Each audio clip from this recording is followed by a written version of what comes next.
Diddy's attorney, Mark Agnifilo, abandoned his efforts for a bail hearing after prosecutors revealed evidence of Diddy engaging in witness tampering while in prison. A leaked phone call between Diddy and his son Christian Combs reportedly destroyed his chances of obtaining bail. What exactly Diddy said during the call and how damaging this new evidence is remain critical to the case. Prosecutors say not only is Sean Combs not entitled to bail, but essentially he shouldn't even get a hearing on this. And remember, Combs is currently in detention at the Metropolitan Detention Center out in Brooklyn, New York, after being denied bail by other judges. The main issues keeping him locked away are that the courts have held that the prosecutors have shown that he is a danger on the outside, he's a potential flight risk. Most notably was evidence put forward that he had been improperly contacting victims and witnesses in this case. And as we discussed on previous sidebars, Sean Combs' counsel has denied all this. They've indicated that all of those conversations were not done with the intent to engage in witness tampering or obstruction. And even, at least they say, one witness had contacted Combs, not the other way around. Well, the government has come out with new evidence of its own to justify pretrial detention. And let me just read you this from the beginning of their brief. They say, while attempting to evade law enforcement monitoring, the defendant has, among other things, orchestrated social media campaigns that are, in his own words, aimed at tainting the jury pool, made efforts to publicly leak materials he views as helpful to his case, and contacted witnesses through third parties? What? And that's not even... Diddy's legal troubles have deepened as his bail was denied for a third time, now with an additional charge of witness tampering. Call records from the Metropolitan Detention Center revealed that Diddy not only tried to contact witnesses directly, but also enlisted others outside to intervene on his behalf. During the bail hearing, the judge deemed Diddy a threat to both public safety and the witnesses, leading to the decision to deny bail. Right at the end of the day on Wednesday, it reads, the court has evaluated each of the factors that it must consider under the relevant law. 1, nature and circumstances of the offense charged. 2, weight of the evidence against the person. 3, history and characteristics of the person. And 4, nature and seriousness of the danger that would be posed by the person's release. And it also says that the court has also reviewed the information submitted by Combs and the government across all 3 bail hearings in this case. As you remember, Sean Combs was denied bail both by a magistrate judge and a district court judge. Judge Subramanian writes, the court finds that the government has shown by clear and convincing evidence, so that's the standard, that no condition or combination of conditions will reasonably assure the safety of the community. In support of this finding, the court provides... Diddy is urgently trying to secure his release from jail, knowing that once the witnesses in his indictment testify, his chances of freedom will be gone. A leaked document revealed that Diddy offered $50 million in bail money to get out. He has already submitted his and his family's passports to the court, but concerns over a potential secret second passport led the judge to refuse his release. The situation continues to grow more dire for Diddy as the legal proceedings unfold. This team has said we're going to put together the proposed bail package. A $50 million bond, co-signed by him, his mom, his sister, the mother of his oldest daughter, and his 3 adult sons. It's going to be secured by the equity in his property in Miami, Florida. Home detention, his passport will be surrendered. The government said that's insufficient. They said, look at the charges, look at the weight of the evidence that I just mentioned. They said they have allegations that he and his associates were trying to tamper with witness testimony last year so that they wouldn't cooperate with the government. What do you take away about who has the stronger argument in terms of bail? Well, I think his counsel has done the best they possibly can. I think bringing him there voluntarily is very smart, starts them out on the right foot. But I think the last thing that you just mentioned, the interfering with witnesses. That's the allegation, yeah.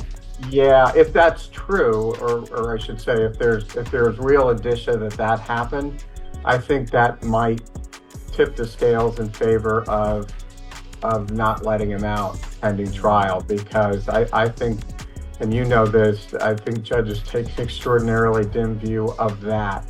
And that might be the factor that tips us. The decision to deny Diddy's bail and keep him in federal custody until his trial in May 2025 came after a call record revealed what he had been telling his son. The leaked conversation further implicated Diddy in witness tampering and raised concerns over his potential to influence the case.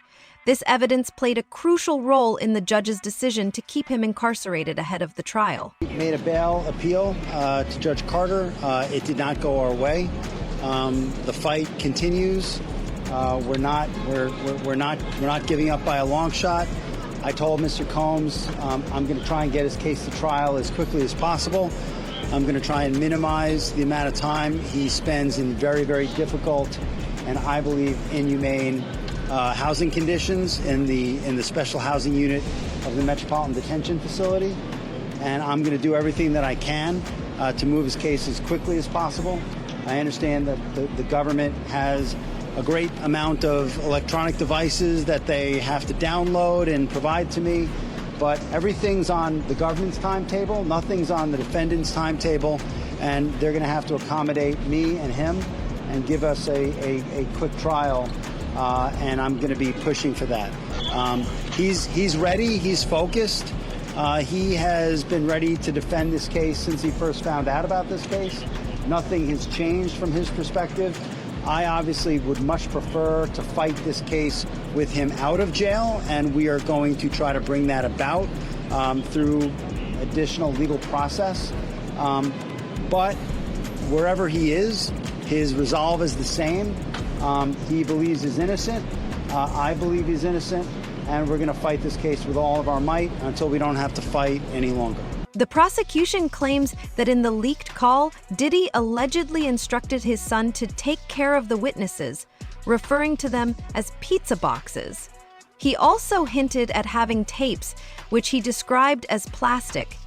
These statements are seen as part of the evidence supporting the charge of witness tampering and have significantly strengthened the case against him. Do not entertain none of this nonsense and nothing over the phone. I'm gonna need you to get rid of all the leftover pizza boxes. The what? All the boxes left over from the pizza. All the boxes. Okay.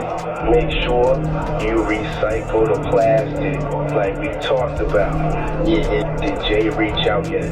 Nah, Bob. He ghosting. What the f*** is this motherfucker doing? These things sweet now because I'm in here. It's all good. You about to get out on bail. No. Hey, yo, check this out. Need you to reach out to the producer.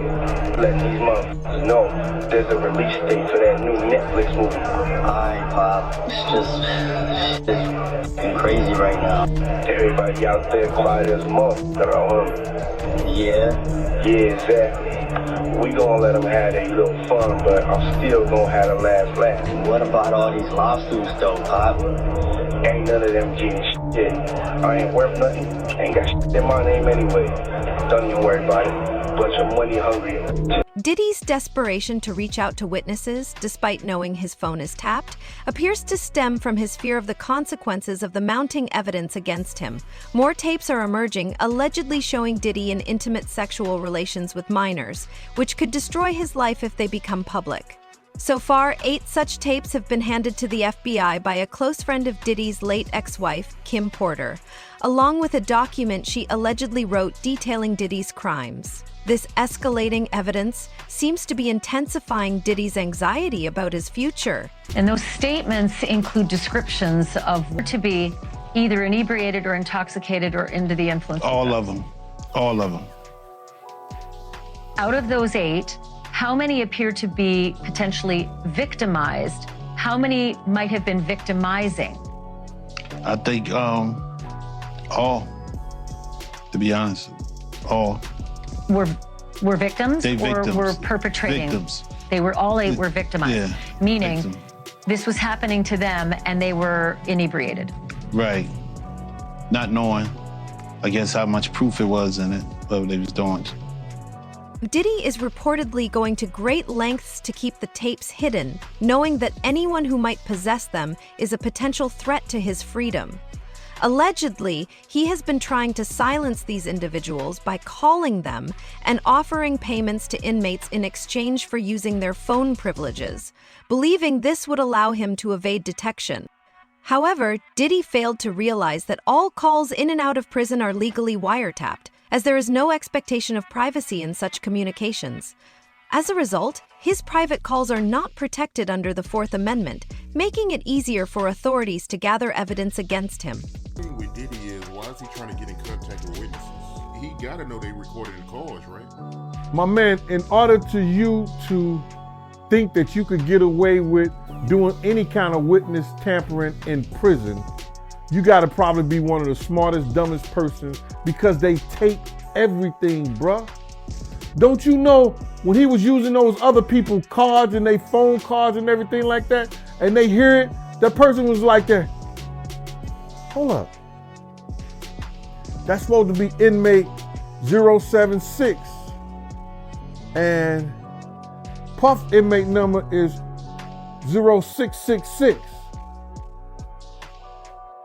Why is 0666 coming over on 0607? What's the bottom? Even if Diddy's calls hadn't been tapped, his fate still seemed sealed, as the very tapes he used to intimidate his victims are now in FBI custody. These individuals are no longer under his control. Multiple witnesses have come forward, reporting Diddy's illegal calls and claims that people close to him have tried to silence them with monetary offers. One witness, a minor, reportedly received a $100 million offer in exchange for keeping quiet, as they possessed a tape of a compromising encounter.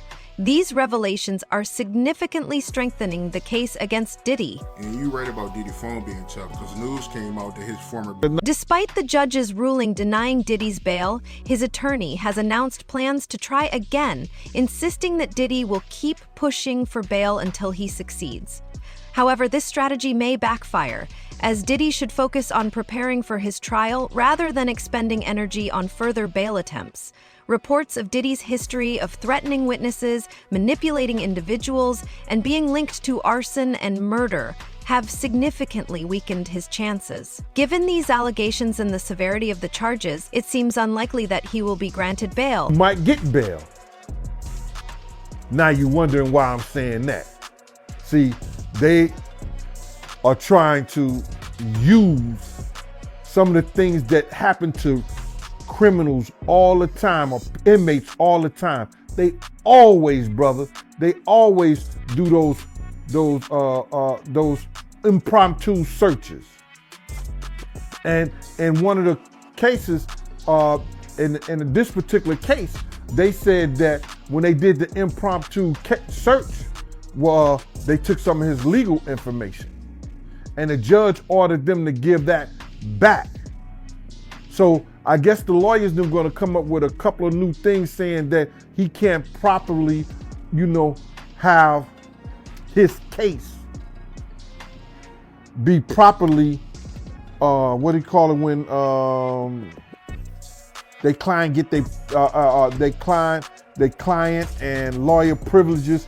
He can't properly do his case with, you understand, with them constantly going into jail cells, searching him, taking his legal briefs, taking his information, and then probably using it against him.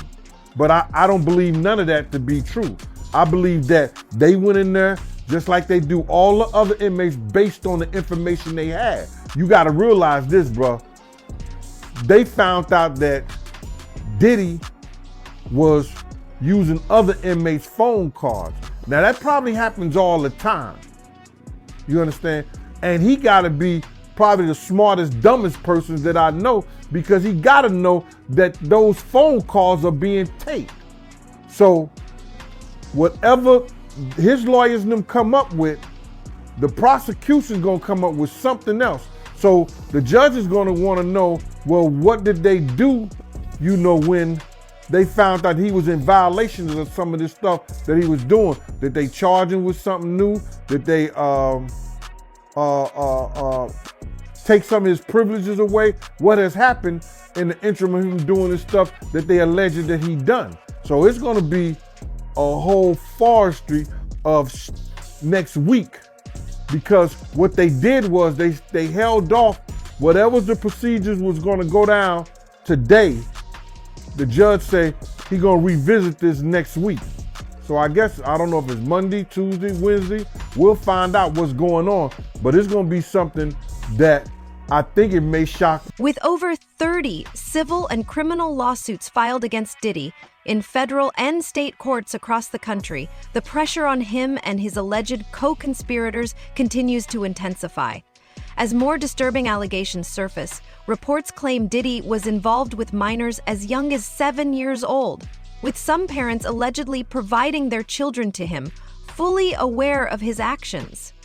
These shocking revelations are adding fuel to the already overwhelming legal and public scrutiny surrounding Diddy, making his situation increasingly dire.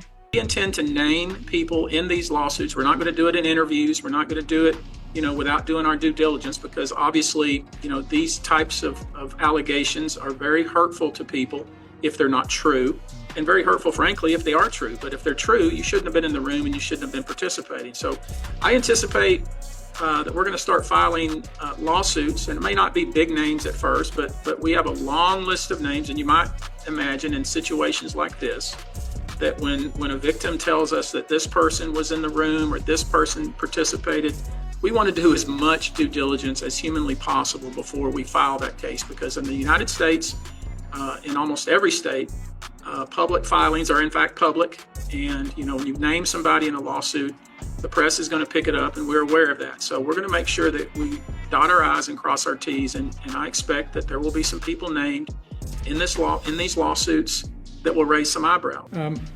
Another instance, another minor, told allegedly by Sean Combs that he would make him a star, but he needed to visit with him in private about it, away from his parents. Once they were in a private area, allegedly Mr. Combs made the victim perform oral sex upon him. Another incident, an individual 15 years old at the time, flown to New York City to attend a party, was drugged and then taken into a private room, allegedly in the presence of Mr. Combs, where this female individual minor was raped, and then other individuals took turns raping her.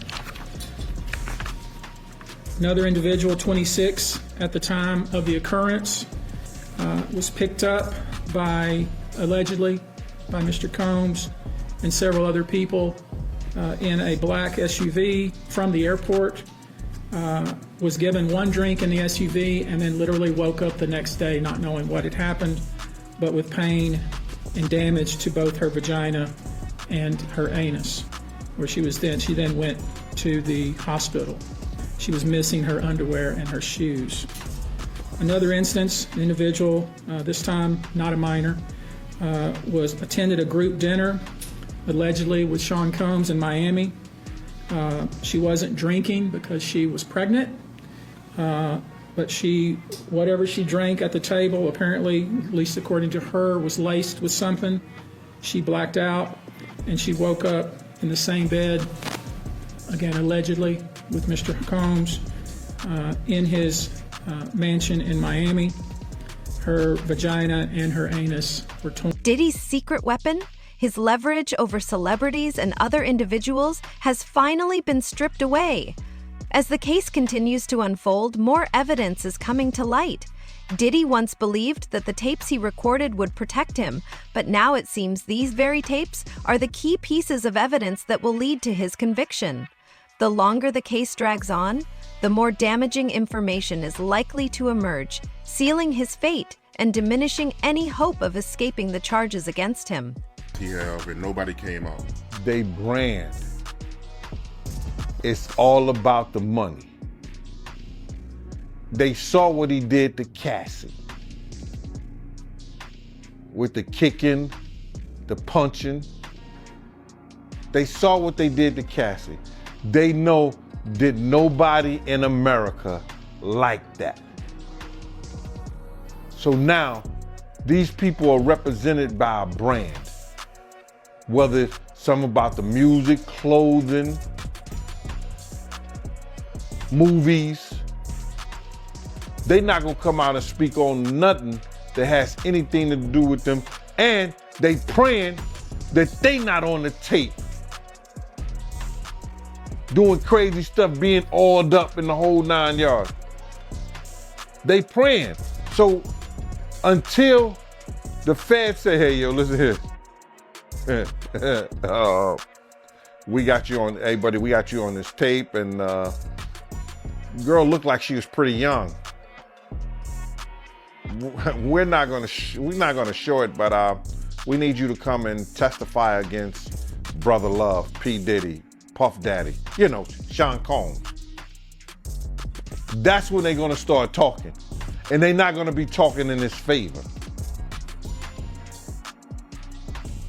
When the feds come to them and show them what they got on tape, because if he had 250 tapes all over, 250 cameras all over the house, somebody got caught stealing a cookie out the cookie jar.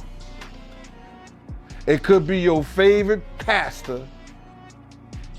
It could be your favorite politician. But they didn't think they was being watched. And Brother Love was watching. Yeah, I mean, TD Jakes, he haven't even came out and said anything. And him and Diddy was real cool. Amen. Amen. Yeah, man. And I know the people in the congregation over there is shaking in their boots because this man didn't led them probably, allegedly probably led them to damnation, because those people's hearts are gonna be broken if that man is seen on those tapes doing anything. Because people always put their faith in the pastor instead of putting their faith in God. And what they need to do is understand that he's just a man. And he has a history. It's not looking too good for him. So you feel like celebs are worried that they might be on tape? Oh, they know. That's why they ain't speaking up or saying nothing. Yeah, I was at a Diddy party, but I know I ain't do nothing.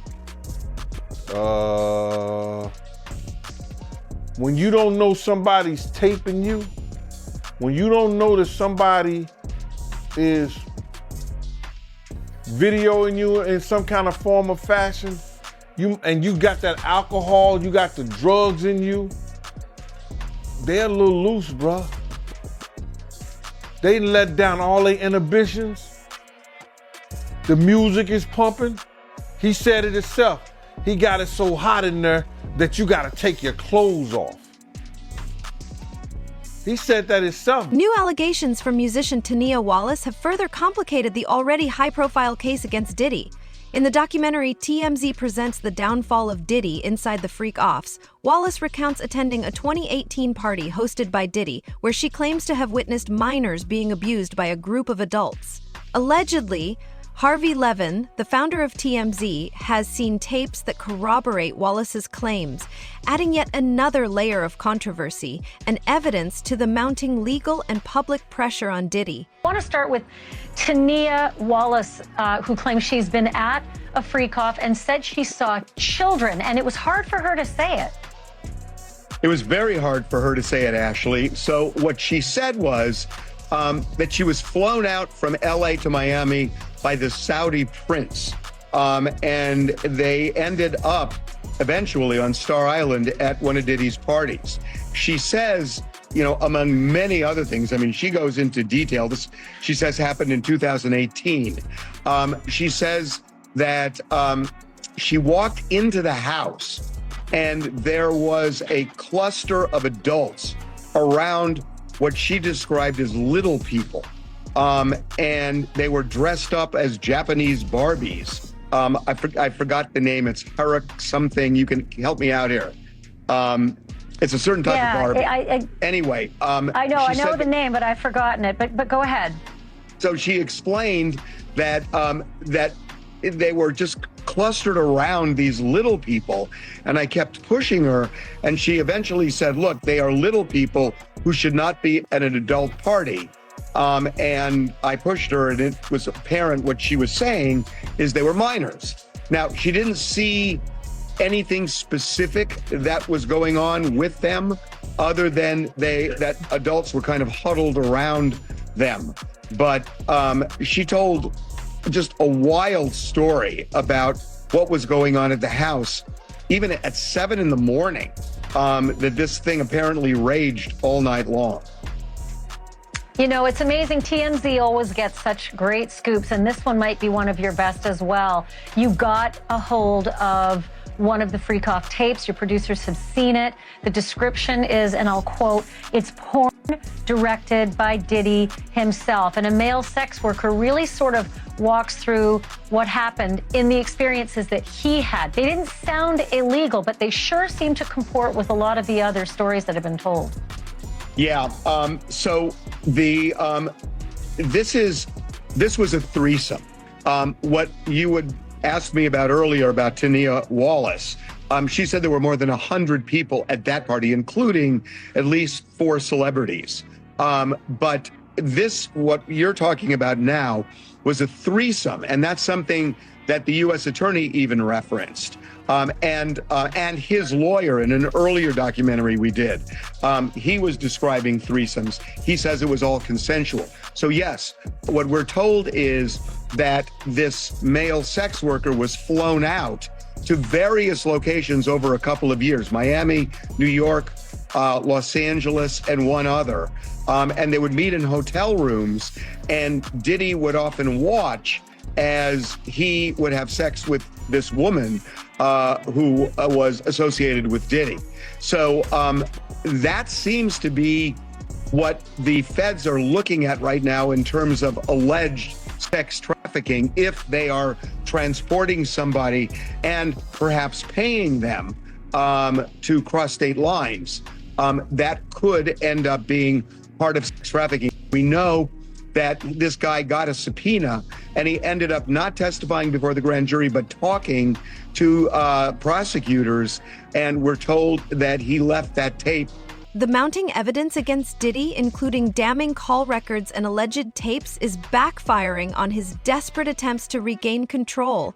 With witness testimonies and shocking details surfacing daily, it seems inevitable that his dark secrets will be exposed. Given the overwhelming evidence, it's unlikely Diddy will turn the tide. This may be the end for him, though his past ability to manipulate situations leaves a slim possibility of an unexpected defense.